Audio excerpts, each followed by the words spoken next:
Hello, Belfast Bookshop. My name is Dina Muhammad. I am an Iraqi-American novelist working on a second novel. I am a huge fan of Robert Mcliam Wilson and his novels. I first came to Robert Mcliam Wilson through his first novel, through Ripley Boggle. Huge fanatic fan of that book. And by the time I made it to Eureka Street, very short time, I had absolutely no idea that I'd be coming into a world that is essentially not that different from the one that I grew up in and suffered for the first 26 years of my life. First and foremost, I remember the strange influence the book had on my memory, the way the strange way it had its ability to throw me back in time. I remember as I raced through the pages, I would pause and look up from the book, and instantly I am either in 2004 or 1991, during the Southern Uprising in Southern Iraq where I grew up. And it was just uncanny the way the coming to seeing the similarities between the two worlds, where I thought that there couldn't possibly be that much in common between Baghdad and Belfast, Northern Ireland and Iraq. And because I was so young, I fell into the notion of thinking of it as our war. We always spoke of it as a kind of grace or a privilege that comes from above, and it's bestowed only on the lucky few or something. We often talked of our war with a sense of a proud proprietary sense, as if it was some kind of an honor. You would think that if there was a list of the greatest hits of wars, we would feel very injured or very wronged if we didn't make it all the way to the top. It's always our war, and it's always different, and it's always... And I suppose it's a symptom of all those people who live in a kind of oppressed, isolated way. They tend to halo their miseries with this myth, with this delusion of grandeur, with they're just trying to make sense of their predicament, so they have to surround themselves with these thoughts that there is something about their misery that is different from others.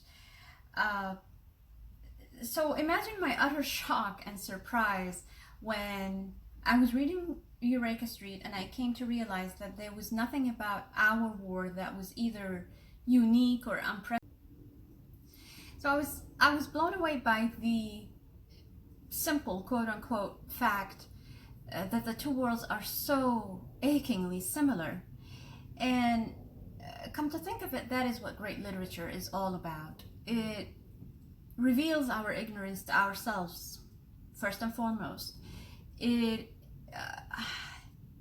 exposes our insularity, our sense of being exceptional or unmatched somehow, or exclusive, even if it's on the negative side.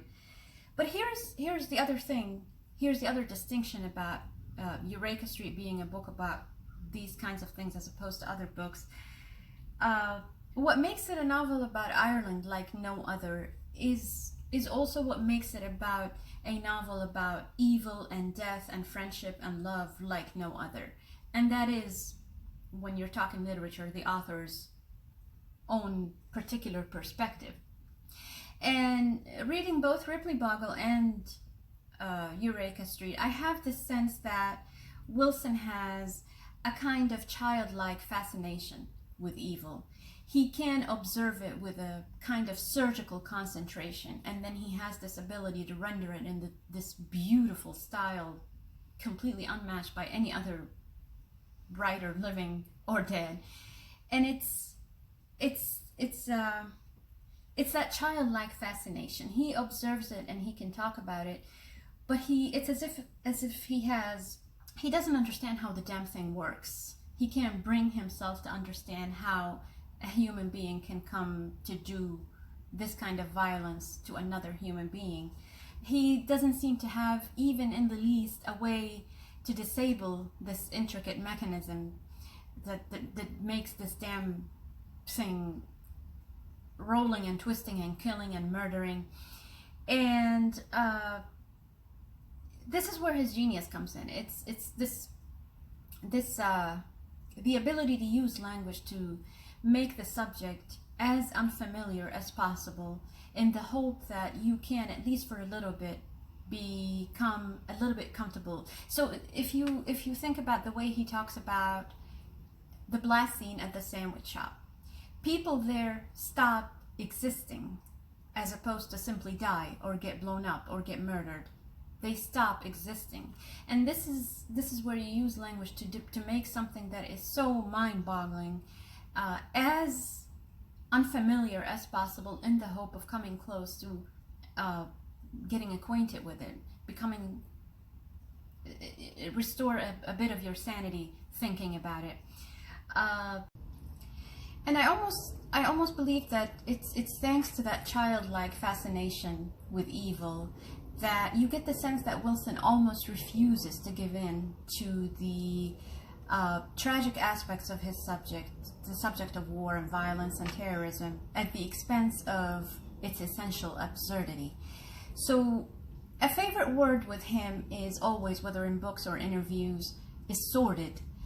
And sordid is essentially a medical term. So right off the bat, you are establishing things like terrorism and murder and violence and war as a disease. Sordid is it's a very brilliant word choice because it encompasses so many different aspects of these subjects. It is filthy, it is dirty, it talks about squalor, it's indigence, selfishness, but it's also a word that has a way of emphasizing motivation. It gives a heavier weight to motivation than to consequences. That is to say that we go to war because we choose to go to war. We kill because we plan on killing. So sordid is a very telling word choice with Wilson, because it sort of establishes that balance between that childlike fascination with his subject and the writer's struggle to find that one term that encompasses all of that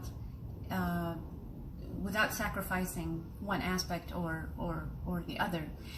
A thing that is sordid, yes, can be shocking, but it's also pretty low-key and just inherently unimpressive, even boring. And you see that a lot, and if you read the novel at the sentence level, at the word level, it becomes very, very clear. But then you may wonder, how does humor fit into all of that? How can you possibly write about subjects like the Troubles and terrorism and the war in Iraq? How can you make these things funny? And I think it's his